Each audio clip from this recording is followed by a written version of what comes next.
The bullies knocked over a girl in a wheelchair. 30 minutes later, a black girl defeated them in front of the whole school. It was a breezy Thursday morning at Jefferson Middle School in Birmingham, Alabama. The sun rose steady and bright, casting long shadows over the worn asphalt of the parking lot, where school buses groaned to a halt. Students poured out in a familiar rush, buzzing with conversations, clutching phones, backpacks slung low, and eyes scanning for their friends. It was the usual organized chaos of the first bell. But for 13-year-old Trinity Hayes, the day didn't start with chatter or confidence. She sat quietly by the flagpole, watching as students moved around her like she was furniture.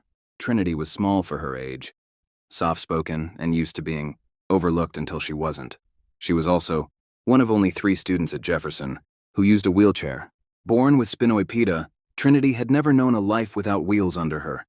But that never kept her from smiling. Her eyes were bright, her answers in class always thoughtful. And she had a laugh that could warm a room. Still, that didn't stop kids like Camden Brooks from treating her like she was less than. Camden, 8th grade linebacker, tall, smug, and from a family whose name was etched into the school gym, didn't like people who didn't fit the mold. He didn't say it out loud. He didn't have to. The jokes, the side eyes, the moments when he'd block her path in the hallway or mimic the squeak of her wheels in class, that said enough. That morning, Trinity was trying to get into the school when it happened. She was just a few feet from the front ramp when Camden and 2 of his sidekicks, Hunter and Mike, stepped in front of her. They didn't speak at first. They just stood, arms folded, looking down with sneers like they were staring at something broken. Hunter reached out and flicked the rim of her wheelchair. "You ever think about installing nitro boosters on this thing?" he asked, laughing. Trinity's fingers gripped the wheels. "Come on," Camden said, stepping forward length. "Let's clear a path." But instead of stepping aside, he bent down and grabbed the front of her chair. In one motion, he tilted it backward just enough to send her flailing. Trinity's arms shot out, trying to brace herself as the chair teetered and fell. She landed on her side with a thud that seemed to pause the whole front entrance. For a second, the world held its breath. Then came the laughter. A few kids covered their mouths. Others looked away, uncomfortable. But no one moved. Trinity lay still, her backpack half off her shoulder, books scattered. She didn't cry. She didn't yell. She just stared at the sky and whispered something to herself that only she could hear. That was when someone did move. Amia Cross had just stepped off bus 12. She saw the tail end of it. The fall, the laughter, and Camden's stupid grin as he high-fived Mike. Her fists clenched, and before she even realized it, she was pushing through the crowd. Amia wasn't loud. She wasn't a class president or a straight-A student. But she had something else. A quiet fire that people only noticed when it started burning. She knelt beside Trinity, helped her sit up, and checked her elbow. "You okay?" Trinity nodded once, her lips pressed tight. Amia looked up. "Hey," her voice cracked through the silence like thunder. "You think that's funny?" Camden turned. "Mind your business." Amia stood slowly, straightening to her full height. "Not tall, but enough. It is my business." The crowd started to shift now, students gathering like moths to a flame. Camden smirked. "What? You gonna lecture me? What? Are you her babysitter?" Amia didn't answer. She stepped forward, reached down, and helped Trinity back into her chair. The hallway monitor on duty finally jogged over, late as always, asking what had happened. But no one said a word. The boys melted into the crowd, and the scene ended not with resolution, but with tension thick as smoke. But the story wasn't over. What Camden and the others didn't know was that the school's annual Unity Challenge event was scheduled for later that day. It was part of a statewide initiative to promote inclusion with a field of team building, games and activities designed to bring students together. Everyone would be watching, students, teachers, even parents. That's when Amia got an idea. During homeroom, she walked up to Miss Carter and said, "I want to compete this afternoon. I want Camden on my team." Miss Carter blinked. "You sure about that?" Amia nodded. "Positive." By noon, the heat had risen and the field behind the school buzzed with excitement. Teachers set up cones, relay stations, and obstacle courses. The Unity Challenge kicked off with loud music and school spirit. Names were drawn for teams. But Amia had arranged hers carefully, enlisting help from Coach Ramirez to pull strings. Camden, Hunter, and Mike stood in matching red shirts, arms crossed, already bored. Then they saw who their team leader was. Amia stepped out, cool and collected, clipboard in hand. She looked straight at Camden. "Today's challenge is about cooperation," she said. "But let's make it interesting. Final event, obstacle relay. Winner gets to choose someone for the principal's leadership lunch next week. Losers clean the cafeteria for a week." Camden's eyes narrowed. Deal, he said. 30 minutes later, the obstacle relay began. Each team had to complete a course that included sprinting, climbing, balance beams, and one twist. The final leg was a wheelchair push with the student in the chair holding a baton. Camden scoffed when he saw it. Seriously? Amia smiled. You're pushing her. He blinked. What? She nodded toward the side of the field. Trinity. Wearing a navy blue t-shirt, bruised elbow bandaged, expression calm but unreadable. Trinity rolled herself to the final station. Camden gritted his teeth. She can't. She's the final runner. Amia cut in. Rules say one teammate has to ride, the other has to push. Let's go. The crowd stirred. Teachers leaned in. Coach Ramirez blew the whistle. The relay took off. Camden, fueled by something between ego and confusion, ran his leg like his pride depended on it. He tagged Amia, who tagged Mike, and finally they reached the wheelchair station. Camden jogged up, panting, eyes darting. Trinity waited. He grabbed the handles, muttering under his breath, and began to push. But the course wasn't smooth. There were cones, bumps, uneven turf. At one point, Trinity calmly leaned left. Slow down, you're tipping the chair. Camden adjusted. The crowd watched in near silence. Then came the final stretch. Amia and the others cheered. Let's go, Trinity. She lifted the baton and held it high as they crossed the finish line. They won. For a split second, silence blanketed the field. Then came the applause. First from the teachers, then the students. It wasn't raucous or forced. It was genuine. Even some of Camden's own teammates stared at Trinity with new eyes. She didn't smile, didn't wave. She just sat there, her chest rising and falling, gripping the baton like a torch, her eyes forward and clear. Camden stood behind her, hands on the wheelchair grips, too stunned to say anything. For the first time since that morning, he wasn't smirking. He was quiet, humbled, and maybe even ashamed. But Amia wasn't done. What about you? If you truly felt their story, drop a 1 in the comments below to show your support. Later that afternoon, back in the hallway where the fall had happened, Amia called a meeting with Ms. Carter and Principal Gaines. She wasn't trying to get Camden suspended. That would be easy and pointless. What she wanted was harder. She wanted change. People saw what happened, she said, standing in the office. They saw a girl get knocked over and nobody did anything. Nobody spoke up. That's what needs fixing. Principal Gaines, a stocky, graying man who had worked at Jefferson for nearly 2 decades, leaned forward, listening carefully. What do you propose, Ms. Cross? Amia exhaled slowly. Give us 10 minutes at tomorrow's assembly. Let Trinity and I speak. Let us show them what it means to stand for someone else. The next morning, the school filed into the gym for the monthly character counts assembly. It was the usual routine. Announcements, student of the month, a speech from a teacher. Most kids barely listened. But then Principal Gaines took the mic and cleared his throat. Before we wrap up, 2 students have something they'd like to share. A murmur ran through the bleachers. Amia and Trinity rolled out onto the court together. A hush fell. Trinity parked her chair near the center. Amia stood beside her, the microphone in hand. Most of you saw what happened yesterday, Amia began, her voice steady. Some of you laughed, some looked away, and some of you just didn't care. But here's the thing. Trinity didn't fall because she's in a wheelchair. She fell because someone thought it was okay to make her feel small. The room was dead quiet. Even the teachers looked tense, uncertain of where this was going. We talk a lot about inclusion here, she continued. We hang posters about kindness. But that doesn't mean much if we can't speak up when it counts. She glanced at Trinity, who took the mic next. My name is Trinity Hayes, she said softly. But the mic carried her words across the bleachers. I've been in a chair my whole life, and most days I don't think about it. But yesterday, I was reminded of what some people still see when they look at me. Weakness, a target, something to laugh at. Her voice cracked just slightly, but she kept going. But here's what they didn't see. They didn't see the miles I've pushed through physical therapy. They didn't see my mom, who works 2 jobs to pay for my braces and repairs.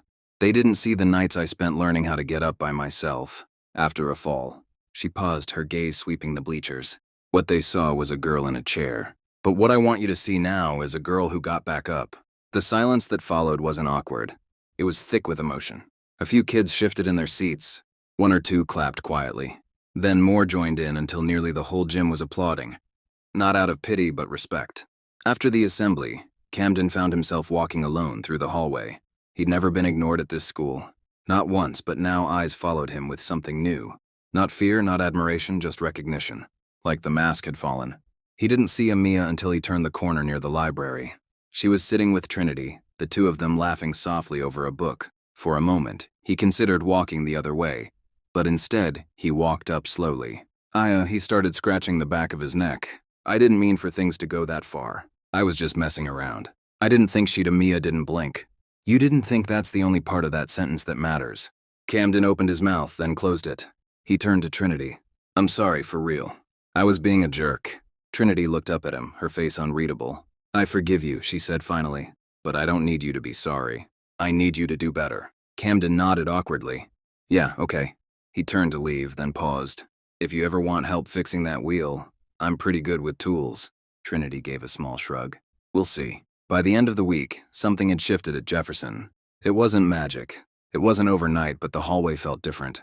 A few more students stopped to hold open doors for Trinity. More kids started joining Amia and Trinity at lunch. Teachers began weaving conversations about accessibility and inclusion into their classes. Principal Gaines scheduled a new monthly forum called The Circle, a space where students could talk openly about what they faced, what they feared, and how the school could do better. Trinity and Amia were the first to speak at the inaugural meeting. Camden showed up too. He didn't speak. Not yet, but he listened. That spring, Jefferson Middle School won a state award for inclusive programming. But to Trinity, the real award came quietly one morning in April, when she wheeled into the lunchroom and found her favorite table already reserved with a small, handmade sign taped to the chair. Reserved for Trinity and Co. She smiled, not because she needed a seat, but because finally, people saw her as more than a girl in a wheelchair. She was Trinity, and she had risen. Summer came early that year in Birmingham, the air thick with the scent of cut grass and honeysuckle, the heat rising off sidewalks in shimmering waves. Trinity's days became filled with year-end testing, class picnics, and preparations for the middle school's spring talent showcase. A beloved Jefferson tradition where students from every grade displayed their creativity. There were always dancers, singers, comedians, but this year, something different stirred beneath the surface. The school wasn't just wrapping up a semester, it was closing a chapter, and at the heart of that change were two girls who had quietly and, without asking for permission, rewritten what strength looked like. Amia suggested they do something together for the showcase. Trinity hesitated at first. Performing on stage was something she'd never imagined herself doing, not in front of the entire school. What would we even do? She asked one afternoon as they sat under the magnolia tree near the track field. Spoken word. Amia said, You write all the time. That poem you showed me about the sky, that was fire. Trinity shook her head. That was just for me. Amia tilted her head. Maybe, but maybe someone else needs to hear it, too. They spent 2 weeks after school in the library crafting their piece. They wrote about being seen and unseen, about rolling down hallways while others walked by pretending not to notice. They wrote about voices that didn't yell but still shook walls. Amia brought rhythm, fire, movement. Trinity brought silence, grace, power. The day of the showcase arrived and students packed the gymnasium. In a blur of glitter, sneakers, and nervous energy, parents sat along the back wall, many holding phones ready to record. Mr. Hargrove, the drama teacher, adjusted the mic stand between acts, calling names like an MC at a county fair. When he said, Next up, we've got Amia Cross and Trinity Hayes with an original spoken word performance, a ripple moved.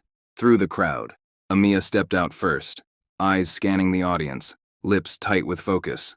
Trinity wheeled behind her, back straight, hands folded in her lap. They positioned themselves center court, facing the crowd. Then Amia started, her voice clear and bold. They told me quiet girls don't start revolutions. That silence was softness. That stillness was weakness. But I've seen storms in still water, and I've watched thunder roll in on wheels. Trinity picked up the thread without pause, her voice softer but no less commanding. I've been invisible and unavoidable. I've been a punchline and a question mark. But now I am the period at the end of your assumptions. Their words laced back and forth, a call and response. A duet not of melody, but of truth. The gym was silent, the kind of silence that felt earned. Not forced, not a cough, not a phone buzz. Just the echo of two girls taking up space fully, unapologetically. When it ended, there was no instant eruption. Just a beat, a breath, then thunderous applause.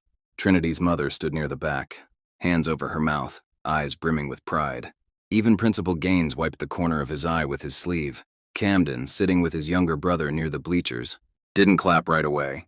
He just watched as Trinity wheeled off stage with Amia beside her, both of them laughing, relaxed, whole. He turned to his brother, a sixth grader with the same square jaw and stubborn streak.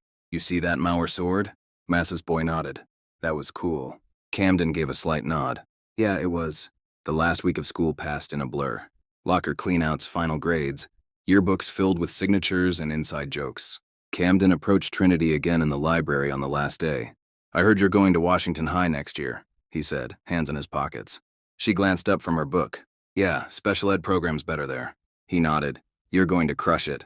She didn't say thank you, just smiled. That was enough. Amia would stay at Jefferson for 8th grade. And though they wouldn't see each other every day, the bond between them was set in stone. They made a pact. Check in every Sunday. Keep writing. Keep pushing. And never let silence settle where truth belonged. Over the summer, Trinity and her mother took a road trip to Selma. Walking, rolling, the same Edmund Pettus Bridge, where others before them had marched. Her mother told her stories of her grandfather, who had been part of the movement in '65, and how courage wasn't always loud. Sometimes it was a quiet girl in a wheelchair showing up day after day, refusing to shrink. Meanwhile, back in Birmingham, Principal Gaines invited Amia to co-lead the first Student Diversity Council for the next school year. He said the school needed students with vision, with voice, and more importantly, with follow-through. Amia accepted. She had plans already. New equity initiatives, peer mentorships, making sure no one else slipped through the cracks the way Trinity almost had. When fall came, both schools felt different. At Washington High, Trinity quickly found herself welcomed into a poetry club where students used words like armor. She shared her spoken word piece at the first open mic. A junior with dyed green hair cried and hugged her after. "I needed that," the girl whispered. At Jefferson, Amia led weekly student meetings in room 204. The group grew from 5 to 15 in a month. They hosted dialogue circles, conflict resolution workshops, and in the hallway above the lockers, the school put up a new mural designed by Amia, painted by art students. It showed two girls, one standing, one seated, both facing forward, eyes bold, unflinching. Above them, in big block letters, were the words, "Respect doesn't ask permission." No plaque, no dedication, just truth. Years later, long after the murals faded and lockers were replaced, the story lived on. Teachers would point to that hallway telling new students that's where it started. The courage, the change, the choice to stand or sit tall. And every now and then when someone asked what happened that one spring afternoon, when a girl in a wheelchair was knocked down and another girl stood up, someone would answer. That's when we all learned what real strength looks like.